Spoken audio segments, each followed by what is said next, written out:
Salut tout le monde, sauf ceux qui ne rangent pas les haltères à la salle. Alors, Paul Pogba contre les positifs à testostérone.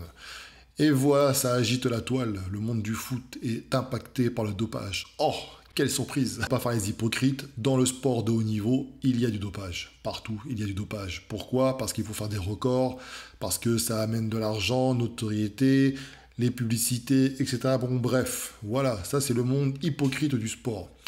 Il existe quand même des athlètes non dopés, enfin j'espère en tout cas. Alors ici, Paul Pogba, dopé à la testostérone, comment, pourquoi? Alors que c'est un joueur de foot, hein, c'est pas un bodybuilder, parce que tout le monde pense que la testostérone, ce n'est que pour les bodybuilders qui visent l'hypertrophie musculaire. Donc on va essayer de voir ça. J'adore cette photo, d'ailleurs je pense que je vais la mettre en illustration. Alors en gros, pour résumer, qu'est-ce qui s'est passé? Même s'il n'a pas joué dans le dernier match disputé par son équipe, Paul Pogba a été soumis à un contrôle antidopage. C'est le règlement, même s'ils ne jouent pas, ils peuvent être désignés pour faire le contrôle antidopage. Et avec les urines, après c'est un test urinaire, ils ont découvert qu'il avait pris de la testostérone. En tout cas, ça a été découvert dans son corps, tout simplement. Alors, qu'est-ce qui s'est passé? Comment il se défend? Comment c'est arrivé? Parce que, évidemment, la testostérone, il peut y avoir déjà plusieurs objectifs pour en prendre. Le premier, évidemment, c'est pour les performances, que ce soit pour la construction musculaire, un peu plus poussée qu'à la normale. Certaines personnes qui n'ont que très peu de testostérone commencent à avoir des soucis de santé. C'est pas que psychologique, parce qu'on peut parler évidemment des troubles érectiles, etc. Mais pas que. C'est là que les blessures commencent, les performances diminuent, la motivation baisse, etc., etc. Donc ça peut aussi être une explication. Je l'ai dit aussi juste avant, la testostérone, on peut en prendre pour pallier à des problèmes d'ordre sexuel. Est-ce que c'est le cas pour Paul Pogba? Je ne sais pas. Mais en tout cas, la testostérone peut être prise sous différentes formes. C'est-à-dire par voie intramusculaire avec les piqûres, tout simplement, avec du gel. Il y a aussi parfois des gélules, enfin des calmants. Bref, quand on l'a interrogé pour savoir comment ça se fait qu'il a été trouvé de la testostérone dans son corps, il a avoué que c'était dû à un complément alimentaire, le fameux complément alimentaire. C'est pas la première fois qu'on ressent cette excuse. Pas mal d'athlètes, j'ai fait d'ailleurs des vidéos à ce sujet-là sur Share Fitness, pas mal d'athlètes ont été suspendus pour cause de dopage et à chaque fois, ils accusaient les compléments alimentaires. Donc, un complément alimentaire qui contient la testostérone, pourquoi pas? En tout cas, c'est pas rassurant. Puisque je le rappelle, la testostérone, c'est pas du tout naturel. Il faut savoir que dans les compléments alimentaires, vous n'avez que des substances, entre guillemets, parfois, naturelles. Pour exemple, quand vous prenez le booster, le fameux Jack 3D, pourquoi il a été interdit? On faisait croire que le DMAA, c'était extrait des plantes de géranium, donc naturel. Il s'est avéré que dans le géranium, il n'y en a pas du tout. Et donc, c'était une substance médicamenteuse. C'est pourquoi ça a été interdit. La testostérone, évidemment, c'est reconnu comme produit dopant. Et retrouver la testostérone dans un complément alimentaire, ça fait que ce n'est plus un complément alimentaire, c'est un médicament, tout simplement. Donc, lui se défend en disant que c'est un ami médecin. Déjà, je vois pas trop l'intérêt d'aller voir un médecin pour prendre des compléments alimentaires, de Miami, je crois, si je ne dis pas de bêtises, en tout cas aux États-Unis, qui lui a conseillé un complément alimentaire et qui contiendrait cette substance qui est la testostérone, cette aide exogène. Et donc, on ne connaît pas les raisons, évidemment, on ne sait pas pourquoi il a été voir un médecin aux États-Unis, mais toujours est-il qu'il a pris ce complément sans avertir son club, parce qu'il est censé en fait avertir son club de toute substance qu'il prendrait. Par exemple, s'il est malade, et s'il a une liste de médicaments qu'il doit prendre, le club doit être au courant pour ensuite prendre les mesures nécessaires à ce qu'il n'y ait pas de soucis par rapport au dopage. Tu vois.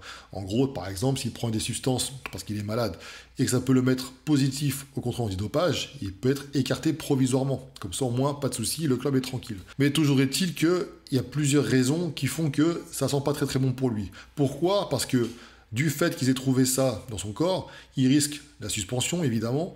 Et en plus, il risque une rupture de contrat direct, ce qui arrangerait le club au final, puisqu'il ferait des sacrées économies. Voilà, donc un article, là, en fait, Paul Pogba s'est précisé ici qu'il n'a toujours pas demandé de contre-expertise. Donc il a 3 jours pour le demander. Le fait de ne pas le demander, ça peut être pris comme une sorte d'aveu. En tout cas, il reconnaît son erreur. Moi, déjà, plusieurs choses. Évidemment que c'est un monde hypocrite, le domaine du sport, puisque c'est vrai qu'on a tendance à accuser, à crier au dopage auprès des bodybuilders, puisque ça se voit sur leur corps qui sont dopés, c'est oublier que dans le monde du sport, le foot, le basket et j'en passe, le dopage existe également, parce que ce sont des personnes qui sont soumises à rude épreuve, hein, entre les entraînements, les matchs, etc. Forcément que le corps a du mal à récupérer, et parfois on est plutôt tenté de prendre des petites aides pour, disons, améliorer sa récupération, ses performances. Ici, encore une fois, on ne sait pas pourquoi il a appelé un médecin aux États-Unis, alors qu'il y a des médecins compétents ici, pourquoi il est allé chercher un complément alimentaire aux États-Unis pour résoudre je ne sais quelle raison. En tout cas, s'il n'a pas informé son club, c'est qu'il n'avait pas intérêt à ce que ça se sache. Physiquement, évidemment, certains ont comparé, il y a un peu eu d'évolution. Au niveau des performances, je ne sais pas. En tout cas, il n'a pas joué la dernière fois, donc c'est difficile à mesurer. Est-ce que c'est un problème, encore une fois, lié à la libido, lié notamment à des problèmes des troubles d'ordre sexuel? On ne sait pas. Est-ce qu'on va le savoir par la suite? J'espère. En tout cas, toujours est-il que là, il est un peu dans la merde. Je le rappelle, lorsque j'ai fait des vidéos sur le sujet, j'ai fait des recommandations pour tous ceux qui font du sport à haut niveau, qui font des compétitions, et même pour ceux qui n'en font pas d'ailleurs, ceux qui achètent des compléments alimentaires pour des raisons, voilà, pour essayer d'améliorer les performances, etc., machin. Arrêtez de vouloir acheter des compléments alimentaires à l'étranger, puisqu'en France, quand vous achetez sur le sol français, c'est soumis à des contrôles. Il y a des normes à respecter et les marques qui se font épingler, croyez-moi, la note est salée. D'ailleurs, j'ai une vidéo à faire prochainement, vous allez voir, certains se sont fait douiller avec des protéines. Ça sera la prochaine vidéo qui va sortir sur le sujet. Donc restez connectés et abonnez-vous pour ne pas la louper, parce que là, croyez-moi, il y a des analyses qui ont été faites et vous pensez acheter une protéine à 90% de protéines à l'intérieur, eh bien, si je vous dis qu'il y en avait que 12% et tout le reste est des lipides et des glucides. Enfin bref. J'ai vu ça, j'ai halluciné. Donc si vous êtes intéressé par cette vidéo-là, n'hésitez pas à me dire dans les commentaires. Donc, il ne faut pas acheter à l'étranger pour éviter ce genre de soucis, parce que si vous prenez des médicaments en fait à votre insu, nul doute que vous allez en payer les conséquences, tout comme ceux qui prennent des produits dopants de manière affirmée quand c'est assumé.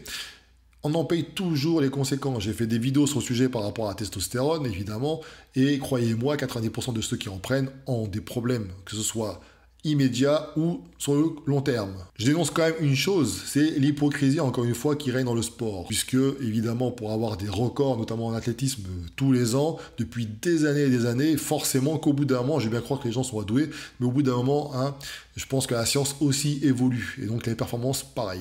Et le temps de trouver, de détecter ces produits, on va dire que les gens ont un temps d'avance. C'est pour ça que des fois, vous avez affaire à peut-être 10 ans plus tard, à des affaires de dopage, parce qu'ils n'avaient pas encore la science pour détecter les substances.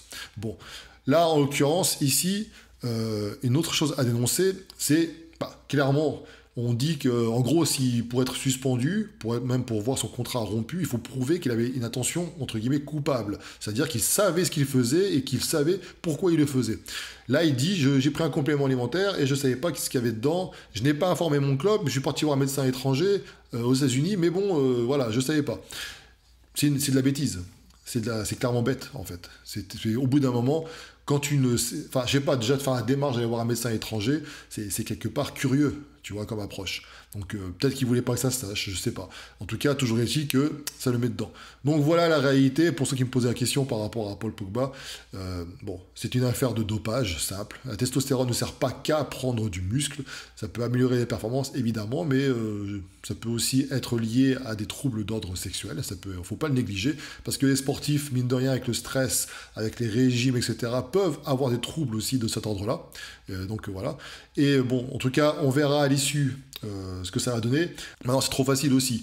À chaque fois que quelqu'un et un athlète se fait prendre par l'agence antidopage, tout de suite, les compléments alimentaires. Donc, je vous rassure, les compléments alimentaires en France sont safe, dans le sens où il n'y a pas de substances bizarres à l'intérieur. Ce sont des acides aminés essentiellement, des protéines, etc. Donc, bref, des glucides.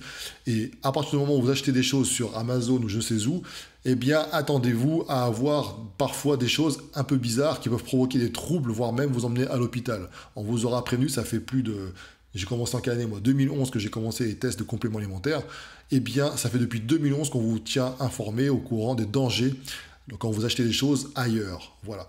Donc au moins vous êtes informés. Donc faites attention à vous.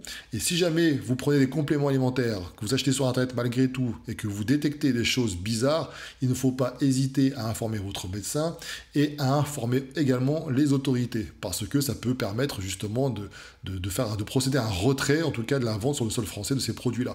Vous pouvez sauver des vies. Et croyez-moi, c'est déjà arrivé. Ce que je dis là, c'est pas exagéré. Des gens sont morts à cause de certains compléments alimentaires, notamment ceux destinés à la sèche, perte de poids. On se rappelle tous de l'éphédrine, etc. Enfin bref, donc sans compter des compléments alimentaires ultra dosés en caféine.